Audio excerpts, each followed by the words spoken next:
Welcome to Getting to Know Google SecOps. I'm John Stoner, and today we're going to introduce a regular expression function called re.replace.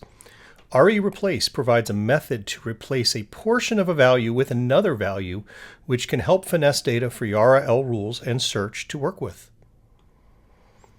Re.replace works in concert with other functions and placeholders and can be used to adjust values in fields that can then be compared to other events or lists. The syntax for the function contains three arguments: the string, which is often a UDM field, the regular expression that is being matched, and the replacement value. Let's take a look at it in action. Our example rule picks up where we left in our previous video on strings base64 decode. Let's start by looking at our hostname field. Notice that it is a fully qualified domain name, but suppose we wanted to join this value to a field with a host name, not the full domain name. Or we wanted to use a reference list, but that reference list doesn't contain fully qualified domain names either.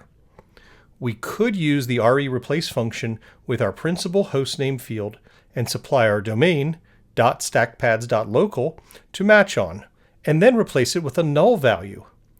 This writes to the $hostname placeholder variable everything before the domain name. When we test our rule, we can see that our detections that meet this criteria are now just aggregated by the host name and not the fully qualified domain name. Let's apply this concept to a list.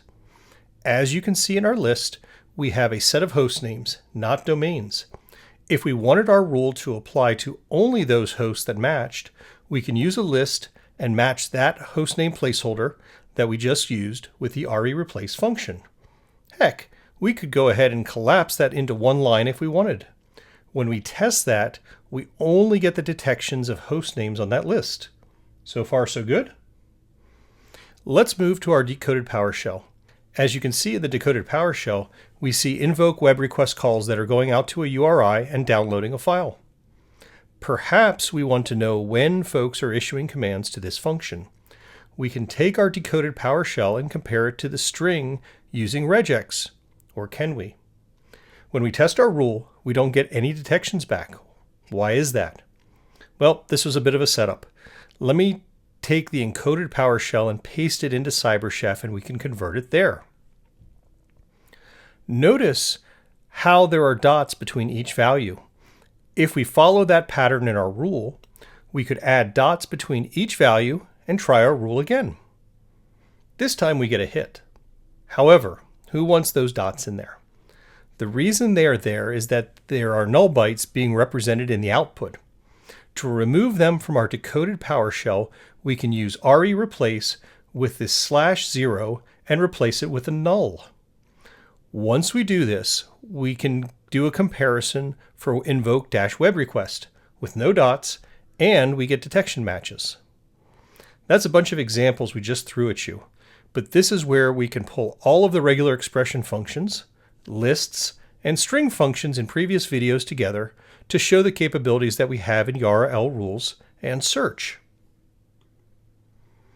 As you can see, re.replace allows us to swap a portion of a field's value for another value and then use it elsewhere in our YARA-L rule or search.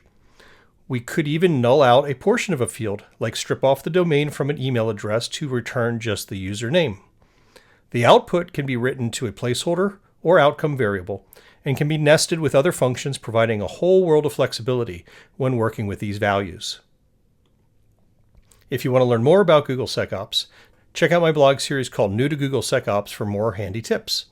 We have a number of community YARA-L detections at our GitHub site and are continually adding more. And don't forget to engage the security community at secopscommunity.com.